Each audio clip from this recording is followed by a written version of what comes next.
नमस्कार। मैं हूं संजीव श्रीवास्तव। आप देख रहे हैं 4 PM न्यूज नेटवर्क।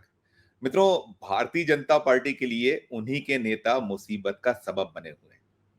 ऑपरेशन सिंदूर के बाद और सीज फायर के बाद जिस तरह की बयानबाजी हुई है, उसने पार्टी के लिए मुश्किलें बढ़ा रखी हैं। बेहद बेहद कठिन दौर से भारतीय जनता पार्टी गुजर रही है, उसके आका गुजर रहे हैं। और खासकर मध्य प्रदेश इस मामले में बेहद बेहद आगे है। विजय शाह से लेकर और तमाम जो नेताओं के बयान आए हैं, मध्य प्रदेश के डिप्टी सीएम जगदीश देवड़ा का बयान आया और उसके बाद से पार्टी को बेहद बेहद मुश्किलों का सामना करना पड़ा। अब तो सुप्रीम कोर्ट ने ऑर्डर कर दिया है, एसआईटी गठित कर दी है विजय शाह मामले में। और उस मामले में सुप्रीम कोर्ट के आदेश के बाद 3 अफसरान नियुक्त हो गए हैं और अब जांच शुरू हो गई है। 28 मई तक इस मामले की रिपोर्ट जाना है और तयशुदा है कि आने वाला जो वक्त है, जिस तरह से कोर्ट का रुख है, रवैया है, उससे विजय शाह बच पाएंगे, इसकी संभावनाएं बेहद बेहद कम नजर आ रही। हालांकि पार्टी पूरी तरह से इस जुगत में है कि विजय शाह को जो गिरफ्तारी जैसी स्थितियों का सामना ना करना पड़े और उनकी जो और मुश्किलें हैं, वो भले ही पार्टी उनसे बेहद बेहद खफा है, लेकिन कार्रवाई ना करना पड़े, इस तरीके की एक उधेड़बुन चली। इन सबके बीच जो भारतीय जनता पार्टी तिरंगा यात्रा निकाल रही है, देश भर में तिरंगा यात्राएं हो रही हैं, उसका मकसद क्या है ये देश समझ रहा है, जान रहा है।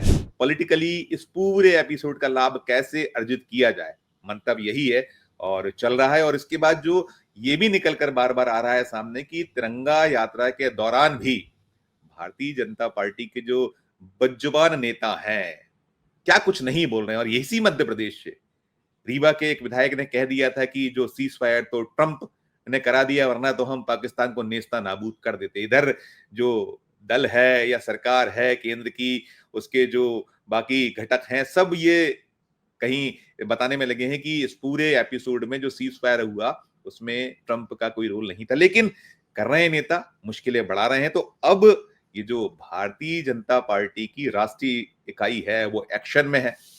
जो संगठन के सह महासचिव हैं, महामंत्री हैं संगठन के, सह संगठन महामंत्री शिव प्रकाश, उन्होंने एक बैठक ली है। वर्चुअल एक बैठक हुई है। वर्चुअल बैठक में सब जगह के नेतागण जुड़े थे। मध्य प्रदेश के भी जो नेतागण हैं उनसे बातचीत हुई है और बातचीत के दौरान में जो वर्चुअल बातचीत हुई, जो सूत्रों से खबर मिली है, उसमें मध्य प्रदेश के मुख्यमंत्री मोहन यादव, जो राज्य की इकाई है, इससे जुड़े पदाधिकारी गण और मोहन यादव के कैबिनेट के कई जो महत्वपूर्ण सदस्य हैं, खासकर जगदीश देवड़ा भी उस बैठक में शामिल रहे। और सबसे दिलचस्प यह है कि उस बैठक में विजय शाह को भी जुड़ने के लिए कहा गया था, जिनके बयान पर बवाल मचा हुआ है, हंगामा खड़ा हुआ है, जिसके कारण पार्टी की बेहद बेहद भद्द पिट रही है। वो बयान उनका जो उन्होंने कर्नल सोफिया कुरैशी को लेकर दिया था, आतंकवादियों की बहन उन्हें बता दिया था, सेना को लेकर बहुत अनर्गल टिप्पणी की थी, वो प्रधानमंत्री को महान बताने के चक्कर में क्या कुछ कह गए थे, वो पूरी की पूरी टिप्पणी देश ने देखी। हमने उसको बार बार दिखाया भी है और उस पर पूरा का पूरा जो आगे घटनाक्रम चल रहे हैं, निरंतर पल पल की रिपोर्ट आप तक पहुंचा रहे हैं। तो ये जो मामला है, अभी जो बैठक हुई है, ये बैठक जो शिव प्रकाश है, शिव प्रकाश जो है वो पार्टी के राष्ट्रीय सह संगठन महामंत्री हैं, उन्होंने वर्चुअल बैठक ली। उस वर्चुअल बैठक में जैसे मैंने बताया कि निर्देश के बावजूद विजय शाह नहीं पहुंचे। यानी कि आप कल्पना कीजिए, वो ना इस्तीफा देने को तैयार हैं, वो अपनी शर्तें रख रहे हैं, वो कह रहे हैं कि मेरे भविष्य के बारे में केंद्रीय नेतृत्व बताए कि मेरे राजनीतिक भविष्य का क्या होगा। टस के मस नहीं हो रहे हैं, अटके हुए। आज कैबिनेट की बैठक इंदौर में अब से कुछ देर पहले हुई है और कैबिनेट की बैठक का जो एजेंडा है वो नहीं भेजा गया था। जो विजय शाह हैं उनको कहीं दूर रखा जा रहा है, उनके पोस्टर्स हटाए जा रहे हैं जो उनके सरकारी कार्यक्रमों से, लेकिन उनके खिलाफ कार्रवाई नहीं कर पा रही। तो इन सबके बीच जो बैठक हुई, इस बैठक में दो टूक निर्देश दे दी हैं पार्टी ने कि तिरंगा यात्राएं करते रहिए, लेकिन तिरंगा यात्रा के दौरान अब जो भी वहां नेतागण होंगे, वो पार्टी से जुड़े कोई नेता हो, कितने ही बड़े पद पर हों, उन्हें कुछ नहीं बोलना है। उन्हें सिर्फ 2 शब्दों की अनुमति दी गई कि सिर्फ 2 शब्द बोलिए और निकल जाइए। वो 2 शब्द है, आप जाइए, अपना जो एक बताना है तिरंगा यात्रा के दौरान उसको बताते रहिए और सिर्फ जय हिंद कहिए, जय हिंद, और आगे बढ़ जाइए। आप कल्पना कीजिए कि ये जो बदजुबानी है, बेलगाम जो भारतीय जनता पार्टी के नेतागण हैं, उन्हें किस तरीके से काबू किया जाए ये पार्टी को समझ नहीं आ रहा है। क्योंकि जब नेता मंच संभालता है, वो आता है तो वो क्या कुछ कहता है फ्लो में आके, और सिर्फ एक सूत्रीय अभियान है कि आपको मोदी जी को महान बताना है। ये जो पूरा का पूरा सेना का पराक्रम रहा है, जो पाकिस्तान से हमारा संघर्ष हुआ, उस संघर्ष में हमारी सेना ने बता दिया। हमने चुन चुन कर जो आतंकी अड्डे पाकिस्तान में थे आतंकवादियों के, या जो पाक अधिकृत कश्मीर में थे, हमने उनको चुन चुन कर निशाना बनाया। फिर पाकिस्तान ने जब हिमाकत की कि हमारे जो सिविलियन एरियाज हैं उसको यदि उसने निशाने पर लिया, तो फिर हमने उसका मुंह तोड़ जवाब दिया और हमारी सेना ने उनके सैन्य ठिकानों को नाश्ता नाबूद किया, उड़ा दिया। और एक बड़ी वो थी कि हम पूरी तरीके से जो हमारा एक अभियान है, खुद प्रधानमंत्री ने जब देश के नाम संबोधन दिया था, उन्होंने कहा था कि हमारा अभी ये सीज फायर है केवल रुका है, स्थगित हुआ है। लेकिन उसके पहले जब वो पहुंचे थे जो अपनी सऊदी अरब की यात्रा कैंसिल करने के बाद, उन्होंने सर्वदलीय बैठक में हिस्सा नहीं लिया था, लेकिन उन्होंने बिहार की जो एक चुनावी सभा थी उसमें कहा था कि हम छोड़ेंगे नहीं। और निकला ये था कि 2 दर्जन के लगभग टारगेट सेट किए हैं सेना के लिए। सेना ने 2 दर्जन ऐसे टारगेट हैं जो आतंकवादियों के अड्डे हैं, और उसके बाद बहुत विवाद चल रहे हैं लगातार। है वो जो एस जयशंकर विदेश मंत्री का बयान कि हमने पाकिस्तान को सूचना देकर जो है ये प्रहार किया, और सूचना देने के बाद क्या कुछ हुआ है। ठीक है, कुछ हमने आतंकवादी जो ठिकाने हैं उनको नष्ट किया है, लेकिन यदि सूचना दी गई, जिस तरीके से सवाल हो रहे हैं, राहुल गांधी ने सवाल पूछा है, विपक्ष पूरा का पूरा प्रश्न कर रहा है कि आखिर आपने सूचना क्यों दी, जब आपको पता है कि पाकिस्तान की फितरत क्या है। पाकिस्तान तो आतंकवाद के अड्डों को पुष्पित करता है, पल्लवित करता है, उन्हें पोषित करता है, तो फिर क्यों दी गई। ये सब सवाल हो रहे हैं। नहीं बुलाई जा रही है फिर सर्वदलीय बैठक इस सीज फायर के बाद, या नहीं बुलाया जा रहा है सत्र विशेष संसद का इस सीज फायर के बाद, और इसके आगे की परिस्थितियों के बाद अलग अलग बयानबाजी चल रही, जिसके मन में जो आ रहा है वो कह रहा है।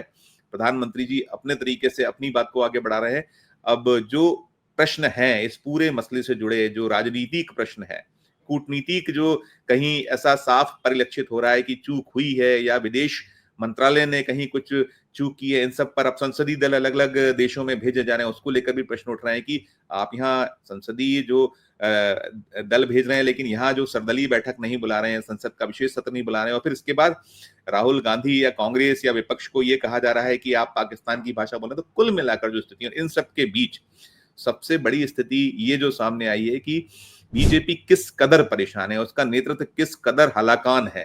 ये दर्शाता या बतलाता है कि उनके जो नेतागण है काबू में नहीं आ रहे। मध्य प्रदेश के आपके उदाहरण है कि पहले विजय शाह, फिर उसके बाद मध्य प्रदेश के जो सरकार के डिप्टी सीएम है जगदीश देवड़ा, उन्होंने कहा कि सेना तो नतमस्तक है। जो प्रधानमंत्री के चरणों में इस तरीके की भाषा बोली जा रही है। उनके जो रीवा के एक विधायक हैं, रीवा के विधायक ने कह दिया कि अगर वो डोनाल्ड ट्रंप सीज फायर नहीं कराते, यूनाइटेड स्टेट उस बीच में नहीं आता, तो हम नेस्तनाबूद करते। तो बहुत अलग अलग स्थितियां हैं। उनके जो फग्गन सिंह कुलस्ते 7 बार के सांसद हैं, अभी मौजूदा सांसद हैं, मोदी सरकार में मंत्री रहे, राज्यसभा में वो प्रतिनिधित्व किया उन्होंने बीजेपी की ओर से। तो वो ये कह रहे थे कि हमारे आतंकवादी, बहुत कुछ हो रहा है, सब कुछ हो रहा है। तो अब भारतीय जनता पार्टी ने जो सारी स्थितियां हैं, परिस्थितियां हैं, उनसे निपटने का एक ही उन्हें उपाय अभी फिलहाल में नजर आया है कि आप तिरंगा यात्रा निकालिए, आप और भी जो कुछ आपको करना है करिए, लेकिन अब अपनी भाषा पर, अपनी जुबान पर ताला लगा लीजिए। आपको कुछ नहीं कहना है, इस पूरे मसले पर कहीं कुछ नहीं कहना है। इसके पीछे के जो संकेत यही हैं, यात्रा का तो कह ही दिया गया है और साफ कहा गया है कि आप यात्रा में जाइए, यात्रा का नेतृत्व करिए, उसकी अगुवाई करिए, लेकिन 2 शब्द बोलना है, जय हिंद। तो ये अगर भारतीय जनता पार्टी पहले ही अपने ये जो नेतागण हैं, जो ये बदजुबान जो लोग हैं, इनको कहीं कह देते तो इतना बवाल शायद नहीं होता। लेकिन देर आए दुरुस्त आए, ऐसा मान सकते हैं, लेकिन क्या कुछ होगा देखिएगा। ये जो जुबान है इस पे तो काबू होता नहीं है, और ये छूट जाती है, चूक जाती है, और फिर नया बखेड़ा खड़ा हो जाता है। तो अब इससे जुड़ा जो आगे का अपडेट होगा, मध्य प्रदेश की यात्राओं से जुड़ा, हम आपको देंगे कि यहाँ कितना माना गया। बाकी देश में भी जो निकलता है वो भी हम कहते हैं, बताते हैं आपको। ये जो राष्ट्रीय सह संगठन महामंत्री हैं शिव प्रकाश जी, इनकी कितनी सुनी जाती है, कितना इनको सीरियस लेते हैं नेतागण, ये आपके आने वाले दिनों में सामने आ जाएगा। इस वीडियो में इतना ही। आपकी अपनी क्या राय है इस पूरे मसले पर, इस वीडियो के कमेंट बॉक्स में जाकर प्रकट कीजिएगा, टिप्पणी कीजिएगा, और खबर अच्छी लगे तो चैनल को लाइक कीजिएगा, सब्सक्राइब कीजिएगा, ज्वाइन का बटन दबाइएगा तो हमारी हौसला अफजाई होगी। प्यार और इसने बनाए रखिए और देखते रहिए 4 PM न्यूज नेटवर्क। धन्यवाद, नमस्कार।